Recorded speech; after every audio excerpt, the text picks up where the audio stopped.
To reproduce, human adult men need to make viable sperm that can fertilize a human female egg or ovum. But how is sperm production controlled by the body? How does testosterone, the hormone that we all know and hear about when it comes to male health and well-being, impact the production of sperm? What happens when there is too much testosterone, aka like what we might see when someone takes anabolic steroids?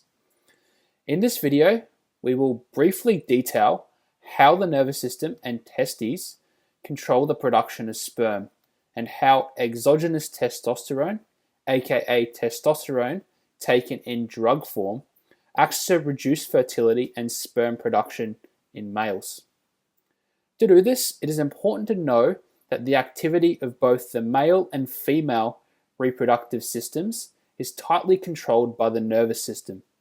Specifically, we have what we call a hypothalamic, pituitary, gonadal axis that controls sperm production, if we consider males. So essentially, the hypothalamus, a part of our brain, talks to a small pea-shaped gland at the bottom of our brain called the pituitary gland, which talks to the gonads, which are testes or testicles for males. Let's explore this in a bit more detail. The hypothalamus releases an important molecule called gonadotropin releasing hormone, or GnRH for short, to the front part of the pituitary gland, aka the anterior pituitary. So, gonadotropin releasing hormone ends up in the pituitary gland. At the anterior pituitary, gonadotropin releasing hormone binds to receptors and causes some cells here, called gonadotrophs, to release some more molecules, this time into the systemic circulation, or the blood supply that goes to all parts of the body.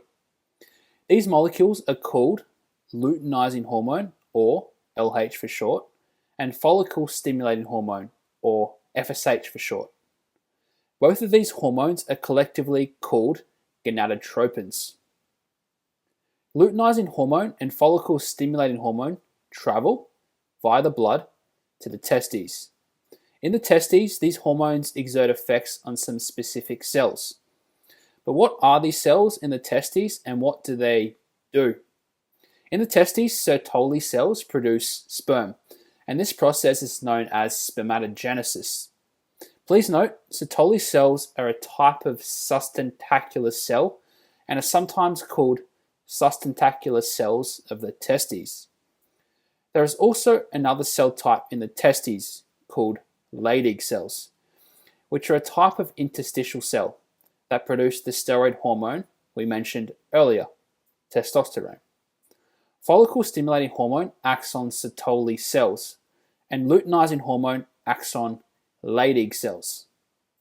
Specifically, for sperm production to occur in Sertoli cells, both follicle stimulating hormone and testosterone are needed, as both hormones facilitate spermatogenesis. Follicle stimulating hormone increases the production and growth of Sertoli cells, aka increases the activity and number of sperm producing cells in the testes. FSH also promotes the release of molecules from Sertoli cells that are needed for sperm production and maturation.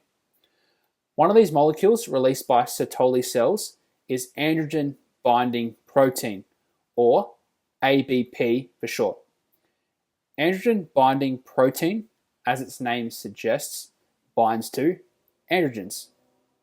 And an example of an androgen is testosterone. So ABP binds testosterone and keeps it within the parts of the testes where sperm maturation occurs.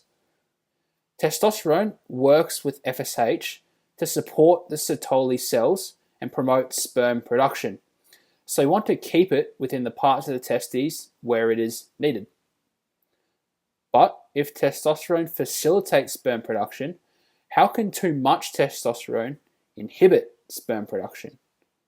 Would increases in the amount of testosterone in the body cause more sperm production in the testes? The short answer is no. Too much testosterone shuts down the production of both sperm and testosterone in the testes. Even though testosterone is produced in the testes, where it aids in the production and maturation of sperm, it also leaves the testes via the blood and gets to other tissues of the body. Throughout the body, testosterone has many different effects.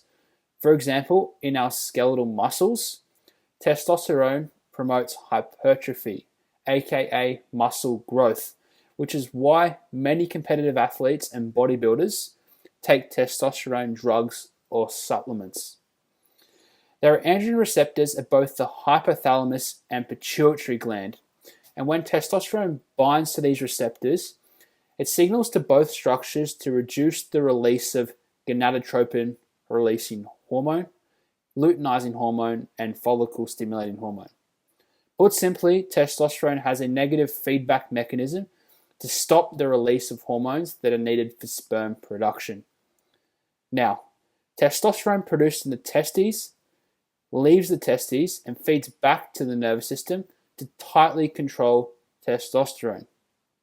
However, when anabolic steroids are used, which are essentially synthetic forms of testosterone, this tends to cause very high systemic levels of testosterone outside of the testes. The abnormally high levels of testosterone caused by steroid use have very strong negative feedback effects on the hypothalamus and pituitary gland to severely diminish gonadotropin releasing hormone, luteinizing hormone, and follicle stimulating hormone levels.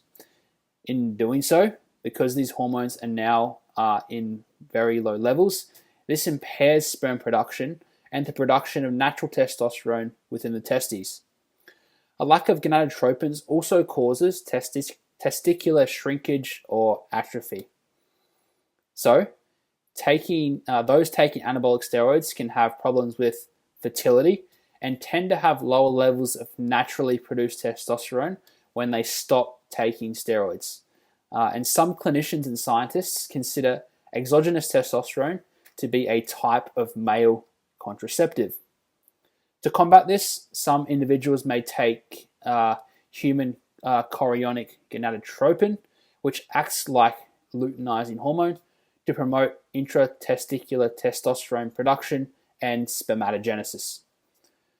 For completeness, it should also be noted that in addition to testosterone, there is another molecule that aids in this negative feedback process, which is called inhibin. Inhibin is released by Sertoli cells, and its release is stimulated by follicle stimulating hormone, but also acts in the pituitary gland to reduce follicle stimulating hormone release. Thanks for watching and listening. Hopefully you enjoyed this video and have learned something from it.